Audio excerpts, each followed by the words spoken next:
A phone call between Prime Minister Mark Carney and President Trump hopefully clears up some misinformation in a Truth Social post where the U.S. president threatened to block the opening of the Gordie Howe Bridge. I explained that Canada, of course, paid for the construction of the bridge, over $4 billion, that the ownership is shared between the state of Michigan and the government of Canada, and that in the construction of the bridge, well, that was the Prime Minister's comments yesterday. Also commenting in a statement, Michigan Governor Gretchen Whitmer said in part, "This is the busiest trade crossing in North America. The Gordie Howe International Bridge is all about jobs. It's good for Michigan workers. It's good for Michigan's auto industry." So for a closer look at the impacts of this proposed delay, I'm joined by Tim Tierney. He is an Ottawa City Councillor and the Vice President of the Federation of Canadian Municipalities. Good morning to you. Good morning, Anne-Marie. Thanks for having me on today. I want to start with a new development on this story, and this is the New York Times report that apparently there was a call between the White House and the private owners of the Ambassador Bridge, which is the other bridge that is in that main trade corridor, and then there was this tweet from the White House. What more do we know about what's in that report and a different angle to this story? Well, first of all, I think that's what really explains why there was such a necessity for this bridge in the first place. It's a major infrastructure project. It sees $3.6 billion of trade going through that corridor every day. It represents 25% of all the cross-border between Canada and the United States. And to have something as a held sole entity, a private bridge, obviously has always been a concern. This will give a good opportunity, Anne-Marie, with having 6 lanes of traffic, more security, designated checkpoints within there, as well as the fact it will be owned by government. That's correct. So the Canadian government has put up the money up front at about $5 billion now. We expect it to open this year.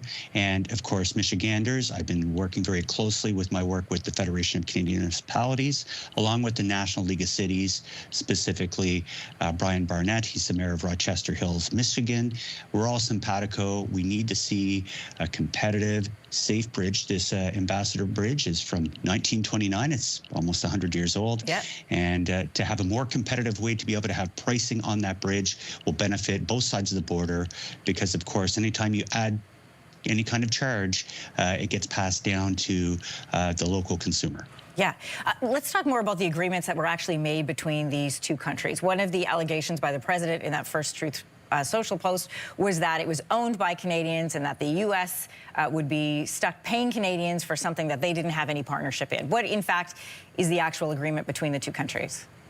Yeah, I'd like to say kudos to our Prime Minister and to Premier Ford. I think they've done a good job in educating and providing that information.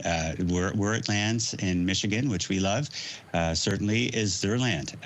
We're just doing this as an agreement that's set up between Canada and Michigan, and there will be a structure on how that will work in the future. Far more competitive than the Ambassador Bridge, far more safe. And again, don't worry, the land it sits on, you still own, and it's a joint project that we've always had and we've always respected with our American neighbors. Yeah, and union workers from both sides of the border are participating in that. Listen, you've been in talks with mayors from Michigan, so how are they responding to the fact that this bridge could be delayed? I mean, it's already behind its opening when it was supposed to open, and this could add further delays. What do they have to say about that?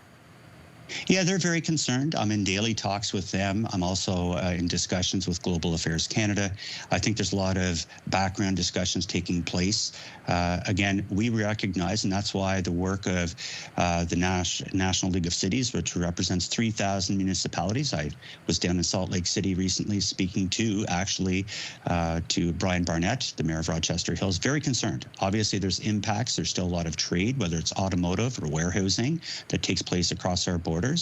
And to be able to take the bluster out of it and show the local impacts, working together and working with, obviously, pressuring, whether it's governors or senators in the states, or working with our MPs on our side of the border, is critical in making sure we get by, whatever bluster they wish to have. We're there to make sure that we get the job done, knowing that, of course, presidents are termed and things will change most likely in the future.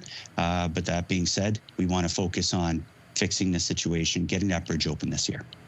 I also find it interesting, as a side note to this story, that it is about the Gordie Howe Bridge. And of course, Gordie Howe has the famous saying of elbows up, and that's become sort of our national cry, at least in this last year, as we continue in this trade war with south of the border, with the U.S. Tim Tierney, Ottawa City Councillor and the Vice President of the Federation of Canadian Municipalities. Thanks so much for your time.